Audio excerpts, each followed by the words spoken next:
On parle énormément d'intelligence artificielle générative en ce moment, c'est un sujet qui est partout. Mais aujourd'hui, on ne va pas se concentrer sur l'enthousiasme, qui est assez général. Non, on va plutôt s'intéresser au point de vue de l'une des voix les plus critiques sur le sujet, le philosophe français Éric Sadin. Pour bien comprendre la gravité de sa pensée, cette citation, elle est parfaite. Elle est tirée de son dernier essai et franchement, ça donne le ton tout de suite. Pour Éric Sadin, ce qui est en jeu, c'est rien de moins que notre essence humaine. C'est une mise en garde aussi sombre que directe. Alors, pour comprendre d'où vient son combat, il faut revenir à une date bien précise, le 30 novembre 2022. Vous vous en souvenez peut-être, c'est le jour où le monde entier s'est extasié devant ChatGPT. Eh bien, pendant ce temps, Éric Sadin, lui, a passé une nuit blanche. Il n'a pas du tout vu une avancée technologique, mais bien l'arrivée d'une menace existentielle. Et c'est ce contraste qui est vraiment au cœur de toute sa démarche. Face à ce qu'il perçoit comme un péril imminent, sa réaction ne s'est pas fait attendre. Quelques jours plus tard, dans un lieu très symbolique, l'UNESCO, il ne s'est pas contenté de critiquer. Non, il a lancé ce qu'on peut vraiment appeler un appel aux armes. Et la portée de cet appel, elle est immense. On ne parle pas d'un petit débat technique là. Pour lui, il s'agit d'un combat pour la civilisation tout entière. Il estime que les fondements mêmes de nos sociétés, la culture, l'éducation, la science, tout ça est directement menacé. Et attention, son appel, ce n'est pas juste une abstraction philosophique. Pas du tout. Il propose des actions très concrètes. Il invite les grands acteurs de la culture à prendre des engagements forts. Par exemple, ajouter des clauses spécifiques dans les contrats d'édition, mettre en place des vérifications sur les plateformes de streaming. Bref, il veut construire de véritables remparts pour protéger la création humaine. On peut se demander, mais pourquoi il s'adresse au monde de la culture et pas directement au gouvernement? Eh bien pour Saladin, la réponse est assez simple. Les politiques ont déjà baissé les bras. Pour lui, ils ont renoncé à réguler sérieusement l'IA. Donc, l'unique espoir de résistance, il viendrait de la société civile, des créateurs, des artistes. Cette phrase, elle résume sa position sans aucune ambiguïté. C'est clair, net, précis. Pour lui, aucun compromis n'est possible. Ces technologies ne sont pas de simples outils, c'est une force destructrice. Voyons maintenant un peu plus en détail pourquoi il est si catégorique. Sadin nous exhorte à écouter le réel. En gros, il pense que les signaux d'alarme clignotent déjà de partout et qu'ils annoncent de graves dangers. Alors, explorons ensemble ces fameux signaux qu'il identifie comme les prémices d'un possible effondrement.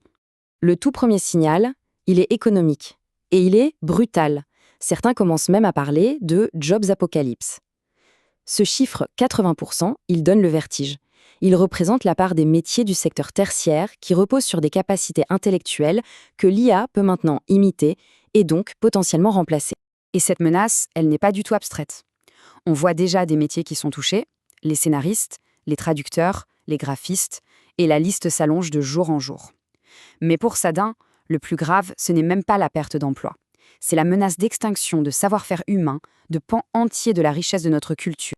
On passe à un autre signal, peut-être plus subtil, mais tout aussi dangereux selon lui. Sadin a forgé ce concept de capitalisme linguistique. Qu'est-ce que ça veut dire? En fait, il décrit comment l'IA, en nous proposant un langage standardisé, presque trop parfait, finit par formater notre propre manière de penser. Le risque, c'est qu'on se mette à penser comme la machine et donc à perdre la singularité, la richesse de nos esprits. Et l'impact sur les jeunes générations l'inquiète tout particulièrement. Quand on délègue ses devoirs à une IA, on perd l'habitude d'écrire. Or, l'écriture, c'est un processus qui est essentiel pour construire son jugement critique.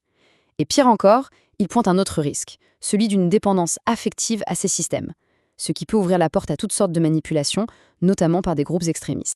Sadin pense aussi qu'on est en train d'entrer dans une toute nouvelle phase de la désinformation. On pensait avoir tout vu avec les fake news, eh bien, selon lui, on entre maintenant dans ce qu'il appelle l'ère de l'image fantasmatique. C'est une ère où n'importe qui pourra générer des images et des vidéos pour donner corps à ses propres délires, rendant la distinction entre le réel et le faux quasi impossible.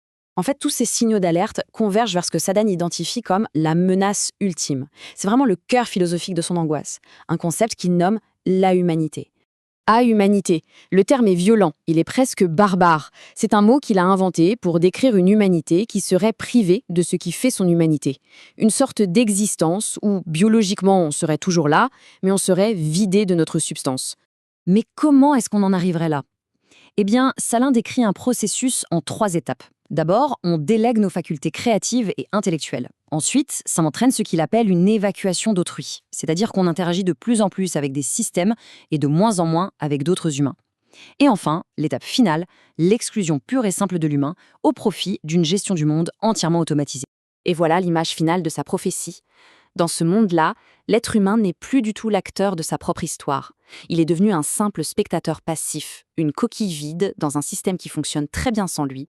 Mais attention, face à ce tableau apocalyptique, Sada ne prône pas le désespoir. Au contraire, il prend de la réaction. Pour lui, on est vraiment à la croisée des chemins. C'est un moment historique où on doit faire un choix de civilisation absolument fondamental. Finalement, la pensée d'Éric Sadin nous met face à un choix radical. Est-ce qu'on veut célébrer le génie humain, avec toutes ses imperfections mais aussi toute sa créativité, ou est-ce qu'on accepte un monde d'automatisation totale? La question qu'il nous pose est finalement assez simple. Quel avenir choisit-on?